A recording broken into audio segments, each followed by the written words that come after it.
I'm Brandon, and this is my review of the Nike React Infinity Run Flyknit.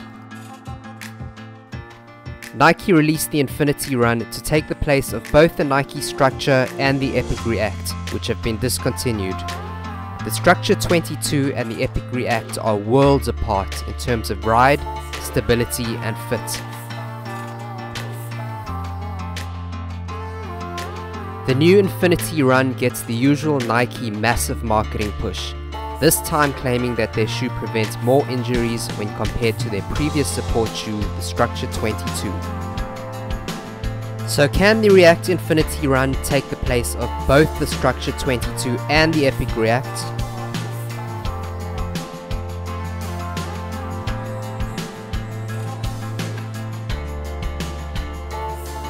Nike calls their new Infinity Run upper material Lofted Flyknit, and it's unlike any upper material they've used before. From afar, it looks like a soft knitted material, but when you touch it, it feels like rough plastic. The tongue and top part of the heel area are knitted. There's a soft internal heel counter and a hard plastic rim that wraps around the heel.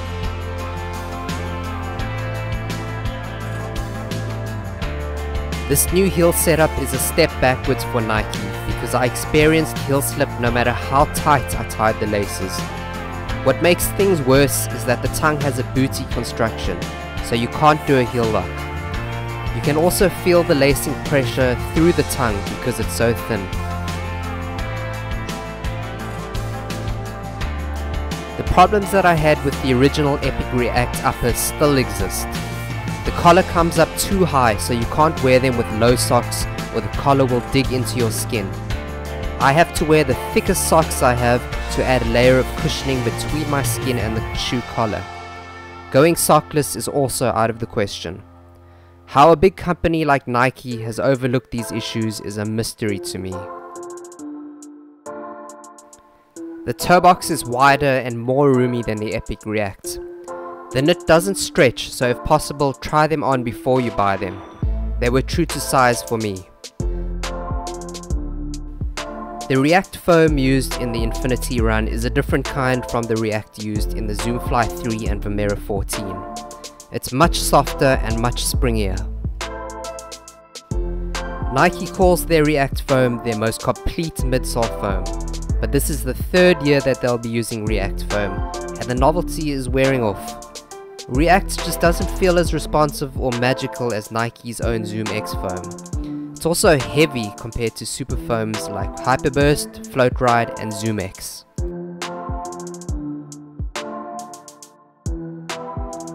The Infinity React has a boat-shaped rocker midsole to encourage midsole striking, or M-strike as Skechers calls it. The ride of the React Infinity is super soft, and it's a max cushion shoe suitable for long weekend runs of distances over 20 kilometers. Nike doesn't say how much more React foam they added, but I estimate it to be about 30% more than the Epic React. The React Infinity feels best on long, slow runs at 6 minutes per kilometer or slower. Ride transitions are velvety smooth due to the outsole rubber covering the entire outsole and the one-piece midsole. The React Infinity Run has a full coverage blown rubber outsole, which is what the Epic React should always have had. The Infinity Run feels even softer than the Epic React that had soft React midsole exposed to the ground. The midsole scrapes on the medial side under the arch. Nike should have extended the rubber right to the edges. The rubber used is of just average durability and not as tough as the rubber used on the Pegasus outsole. The shoe is surprisingly flexible for such a large stack height and flexes in the forefoot. There's a high toe spring to help roll you forward, but the flexible forefoot mutes the rocker effect because the shoe bends instead of rolling you forward. A thin insole is glued down to the strobel lining, but only in the front of the insole to prevent it from sliding around. Like the Epic React, the insole is so thin that all the cushioning is contained in the midsole. The Nike React Infinity Run Flyknit is a max cushion shoe capable of many long, slow miles. It's a lot lighter than other max cushion shoes such as the Ultra Boost 20, Nimbus 22 and Glycerin 17. The upper, while being more comfortable than the Epic React's upper, suffers from heel slip, which ruins the shoe for me. In the next version, Nike also needs to fix the loose-fitting forefoot, because it's a big problem for narrow-footed people. Even if the upper problems are fixed, the Nike React Infinity is incapable of replacing the Structure 22 or the Epic React. Overpronators who loved the Structure's firm, stable midsole will find the React Infinity too soft and too slow, while lovers of the Epic React will find the React Infinity just not responsive enough.